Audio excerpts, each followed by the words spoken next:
ಮೈಸೂರಿನ ರಾಮನಗರದ ಪ್ರತಿಭಾವಂತ ಕ್ರೀಡಾಪಟು ಅಭಿಷೇಕ್ ಸಿ ಇತ್ತೀಚೆಗೆ ಚೆನ್ನೈನಲ್ಲಿ ರಾಷ್ಟ್ರಮಟ್ಟದ C23 ಪ್ಯಾರಾ ನ್ಯಾಷನಲ್ ಶಿಪ್ 2025ರಲ್ಲಿ 100 ಮೀಟರ್ ಓಟದಲ್ಲಿ ಚಿನ್ನದ ಪದಕ ಗೆದ್ದು ಅಂತಾರಾಷ್ಟ್ರೀಯ ಮಟ್ಟಕ್ಕೆ ಆಯ್ಕೆಯಾಗಿದ್ದಾರೆ. ಇವರು ಮೈಸೂರಿನ ಚಾಮುಂಡಿ ವಿಹಾರ ಸ್ಟೇಡಿಯಂನಲ್ಲಿ ನಡೆದ ರಾಜ್ಯ ಮಟ್ಟದ ಪ್ಯಾರಾ ಚಾಂಪಿಯನ್ಶಿಪ್ನಲ್ಲಿ 100 ಹಾಗೂ 200 ಮೀಟರ್ ಓಟದ ಸ್ಪರ್ಧೆಯಲ್ಲಿ ಚಿನ್ನದ ಪದಕ ಗೆದ್ದು ರಾಷ್ಟ್ರಮಟ್ಟಕ್ಕೆ ಆಯ್ಕೆಯಾಗಿದ್ದರು.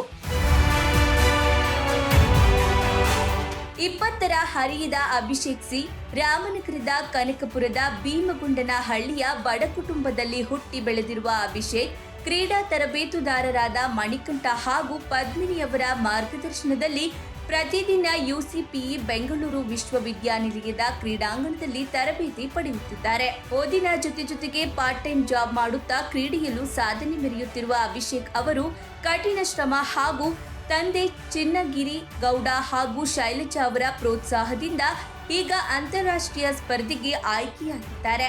ಇವರಿಗೆ ಒಂದು ಕಣ್ಣಿನ ದೃಷ್ಟಿಯಲ್ಲಿ ಸಮಸ್ಯೆ ಇದ್ದರೂ ಈ ಹಿಂದೆ ಸಾಮಾನ್ಯರ ಜೊತೆ ಸ್ಪರ್ಧಿಸಿ ರಾಜ್ಯ ಮಟ್ಟದ ಪದಕಗಳನ್ನ ಗೆದ್ದಿದ್ದಾರೆ.